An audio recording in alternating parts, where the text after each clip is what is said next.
Lockdown number 1। आप ये और वो कुछ नहीं कर सकते हैं। Lockdown number 2। आप ये कर सकते हैं बट वो नहीं कर सकते हैं। Lockdown number 3। आप वो कर सकते हैं बट ये नहीं कर सकते हैं। Lockdown number 4। आप ये और वो दोनों कर सकते हैं। और अब आया है लॉकडाउन नंबर 5। सरकार ने बोला है आपका जो मन करे आप वो कर सकते हैं, परंतु हम अब कुछ नहीं कर सकते हैं।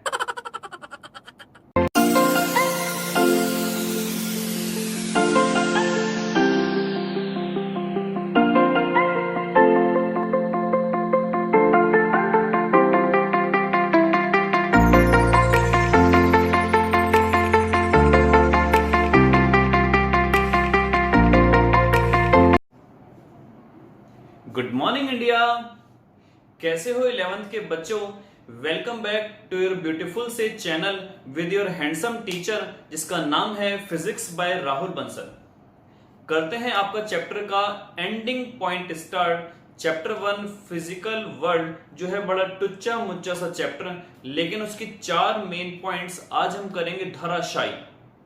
आज हम करेंगे स्टार्ट 4 फंडामेंटल फोर्सेस के बारे में, जिसमें से ही एग्जाम में मोस्ट प्रोबेबली आता है ज्यादा मात्रा में।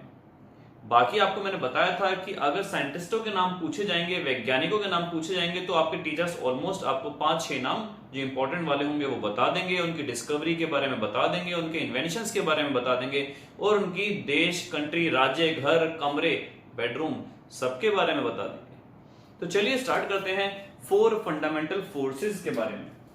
चैप्टर 1 आपका चल रहा था बच्चों मेरे क्लास 11th के। चैप्टर का नाम था फिजिकल वर्ल्ड।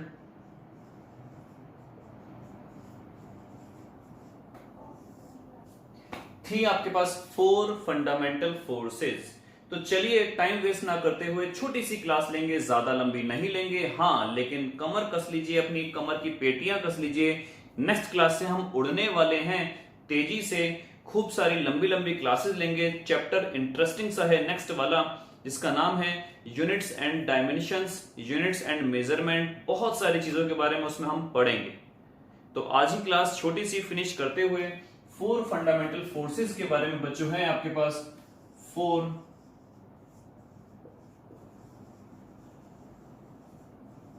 Fundamental forces.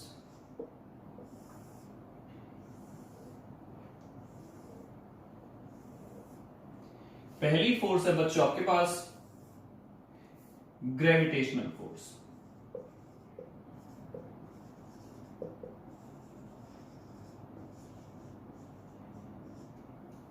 मैं इन दोनों टॉपिक्स के बारे में जो मैंने लास्ट क्लास में पढ़ाया था, यूनिफिकेशन एंड रिडक्शनिज्म, और आज जो पढ़ा रहा हूं मैं चारों फंडामेंटल फोर्सेस, इनकी प्रॉपर्टीज, इनकी डेफिनेशंस, इनके सब चीजों के बारे में मैं पीडीएफ फाइल डिस्क्रिप्शन बॉक्स में डाल दूंगा। वहां पर आपको लिंक सेंड कर दूंगा। उस लिंक पर नीले नीले अक्षरों वाले लिंक पर अगर आप टच करेंगे तो वो आपको सीधा गूगल ड्राइव में ले जाएगा, और वहां से आप पीडीएफ बड़े आराम से डाउनलोड कर सकते हैं। तो जो रिटर्न वर्क है वो आपका बच जाएगा। इस चैप्टर के नोट्स आपको हैंडमेड बनाने की कोई आवश्यकता नहीं है। आप चाहें तो वहीं से डाउनलोड करके अपनी पेस्ट फाइल में, अपनी कॉपी में, अपनी प्रोजेक्ट फाइल में कहीं पर भी आप पेस्ट कर सकते हैं, ताकि आप इजी टू यूज हो जाएं। हाँ, नेक्स्ट क्लास में मैं आपको जरूर बोलूंगा कि आप हैंडमेड नोट्स बनाएं जो आपके लिए फायदेमंद होंगे। तो ग्रेविटेशनल फोर्स है, उसके बाद है इलेक्ट्रोमैग्नेटिक फोर्स,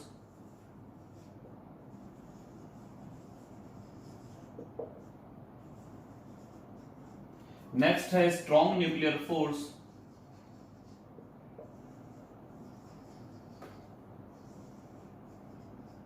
और लास्ट में है बच्चों week nuclear force.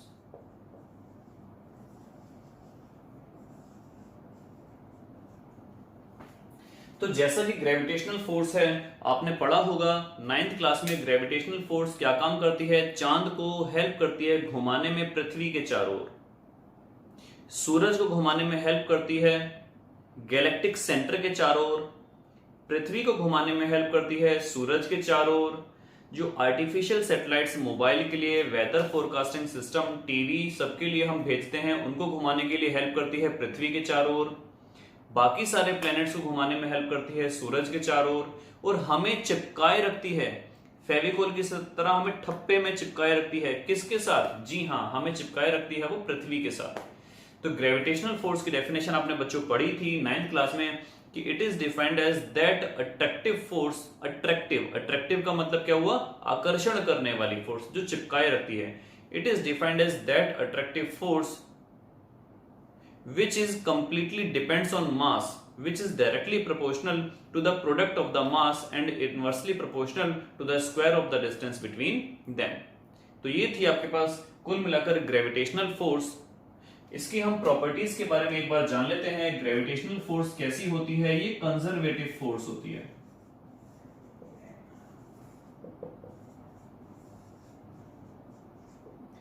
Conservative force, बच्चों कंजर्वेटिव फोर्स के बारे में जैसे जैसे चैप्टर आगे बढ़ेगा आपको बता दिया जाएगा। फिर भी आपको बता दूं मैं थोड़ा सा, आपने 9th क्लास में पढ़ा था पोटेंशियल एनर्जी के बारे में जिसका फॉर्मूला था mgh।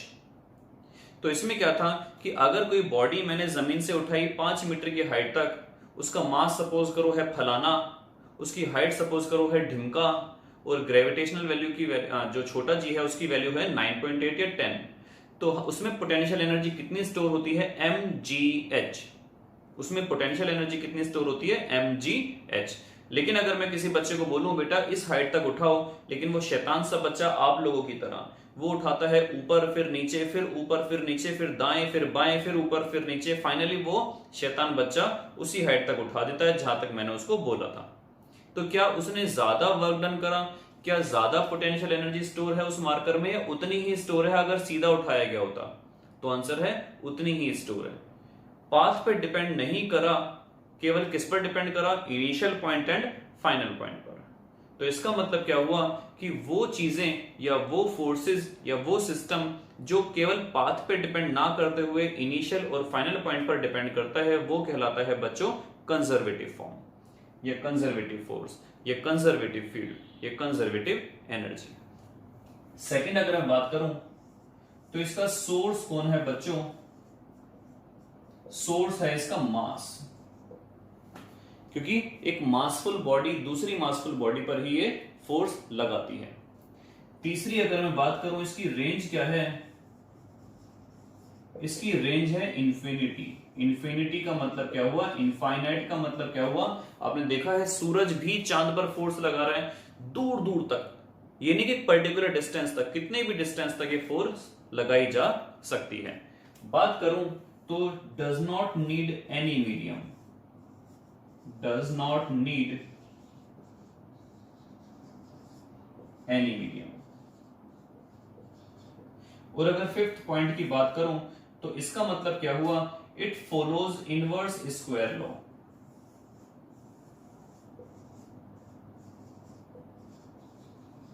Inverse square law, inverse square law का मतलब बच्चों ये होता है, आपने 9th क्लास में पढ़ा था कि F is inversely proportional to 1/r square. ये इनवर्स हो गया, स्क्वायर हो गया, और इसको हमने बोला लॉ। तो ये इनवर्स स्क्वायर लॉ को फॉलो करता है। हर फोर्स इनवर्स स्क्वायर लॉ को फॉलो नहीं करती है। बात करते हैं इलेक्ट्रोमैग्नेटिक की। अगर मैं चाहूं तो इसमें और प्रॉपर्टीज भी ऐड कर सकता हूं। जैसे मैं बोलूं ये हमेशा कैसी होती है? अट्रैक्टिव होती है। ये कैसी होती है? हमेशा attractive.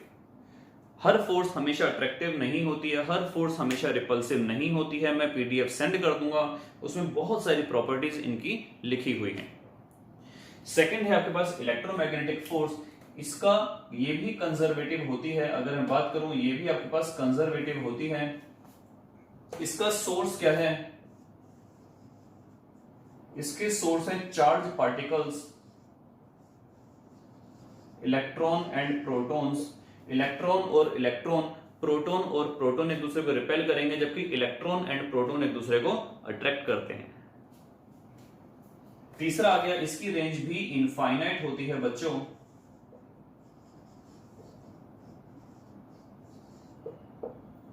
Does not need any intervening medium. इसकी कोई इंटरवेनिंग मीडियम की रिक्वायरमेंट नहीं होती है। और it follows inverse square law. ये भी इनवर्स स्क्वायर लॉ को फॉलो करता है। और लास्ट आपके पास आता है कि ये अट्रैक्टिव और रिपल्सिव दोनों हो सकती है। जैसा कि आपको मैंने बताया कि इलेक्ट्रॉन और इलेक्ट्रॉन एक दूसरे को रिपेल करेंगे, प्रोटॉन और प्रोटॉन एक दूसरे को रिपेल करेंगे, जबकि इलेक्ट्रॉन एंड प्रोटॉन एक दूसरे को अट्रैक्ट करेंगे।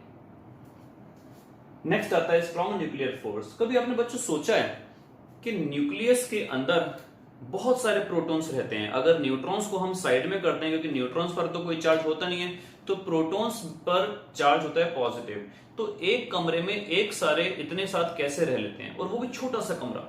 ये नहीं कि बहुत बड़ा कमरा है, कोनों में बैठ गए, मुंह फुला के बैठ गए, लेकिन वो कैसे रह लेते हैं? इसका मतलब है उनकी लड़ाई नहीं होती, वो रिपेल नहीं करते, या फिर एक ऐसी कोई फोर्स है जो उनको अट्रैक्ट करके रखती है, चिपकाए रखती है। जी हाँ, सही पकड़े हैं, एक ऐसी फोर्स होती है जो उनके रिपल्सिव फोर्स से भी ज्यादा फोर्स लगा रही होती है, ताकि वो उस एक छोटे से कमरे में बिना मुंह फुलाए बैठे रहे। तो वही फोर्स का नाम है स्ट्रॉन्ग न्यूक्लियर फोर्स। ये चार्ज डिपेंडेंट होती है।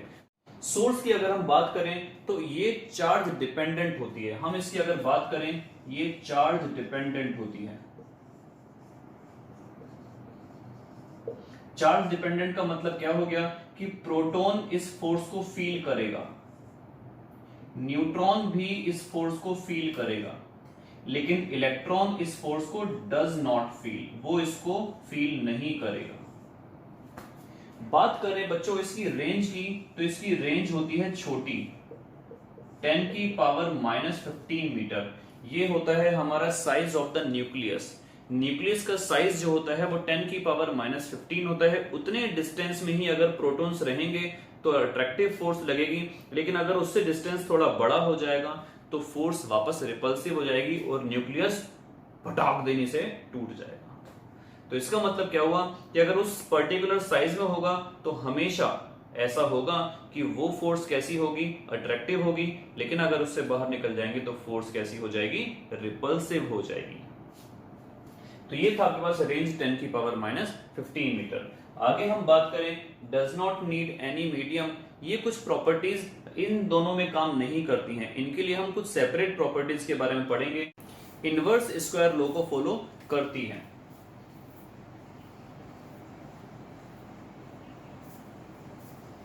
इनवर्स स्क्वायर लॉ को फॉलो करती है। बात करें ये नॉन कंजर्वेटिव होती है। ये कैसी होती है? Non conservative. ये नॉन कंजर्वेटिव होती है, यानी कि पाथ पे डिपेंड ये करती है। ये अट्रैक्टिव और रिपल्सिव दोनों हो सकती है, अट्रैक्टिव एंड रिपल्सिव ये दोनों हो सकती है।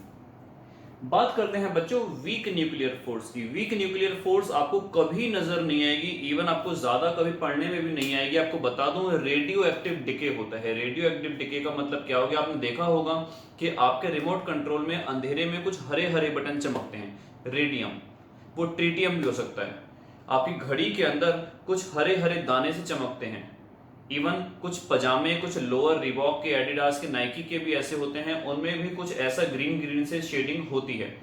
तो वो हम कह सकते हैं कि रेडिएशंस निकल रही है। जस्ट लाइक दैट, आपको ज्यादा इसमें पढ़ने की रिक्वायरमेंट नहीं है। वो भी रेडियो एक्टिव डिके टाइप का ही अगर मैं बात करूं तो कभी कभी न्यूक्लियस में से रेडिएशंस निकलती हैं। न्यूक्लियस में से रेडिएशंस निकलती हैं, और जब न्यूक्लियस में से रेडिएशंस निकलती हैं तो साथ में कुछ और पार्टिकल्स भी निकलते हैं। नाम होता है neutrino and anti neutrino. Neutrino and anti neutrino.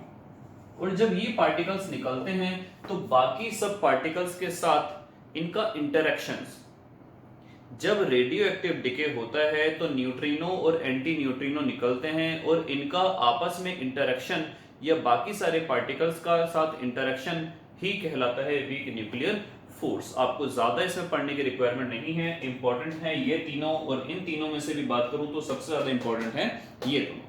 हम बात कर लेते हैं फटाफट बच्चों इसकी रेशियो की, कि सबसे ज्यादा स्ट्रॉन्ग कौन है और सबसे ज्यादा वीक कौन है। तो सबसे ज्यादा स्ट्रॉन्ग है बच्चों आपके पास strong nuclear force, strong nuclear force.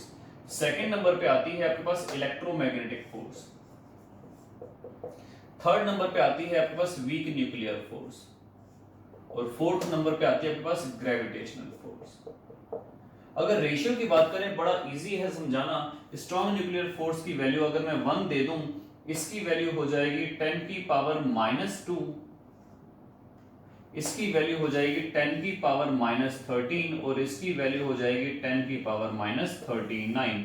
एक -2 -13 -39, ऐसे याद रख सकते हो, 1 2 13 39। हालांकि कुछ बड़े महान से बच्चे होते हैं, मैंने इसी तरीके से याद करा दिया। एक बार मैंने टेस्ट लिया तो उन्होंने लिख दिया 1 2 13 39। अरे भैया कौन से ग्रह से आए थे वो, हम ही समझना आया आज तक। तो बेटा 1 2 13 39 की जगह वो 1 2 13 39 इस तरीके से बेसिकली होता है। तो बेस्ट ऑफ लक, चैप्टर आपका ये फिनिश हो चुका है। नेक्स्ट क्लास में स्टार्ट करेंगे हम न्यू चैप्टर जिसका नाम है units and dimensions, units and measurement. बड़ा इंटरेस्टिंग चैप्टर है, थोड़ा सा कमर कस के आइएगा, पढ़ने के लिए आइएगा। Till then good bye, best of luck.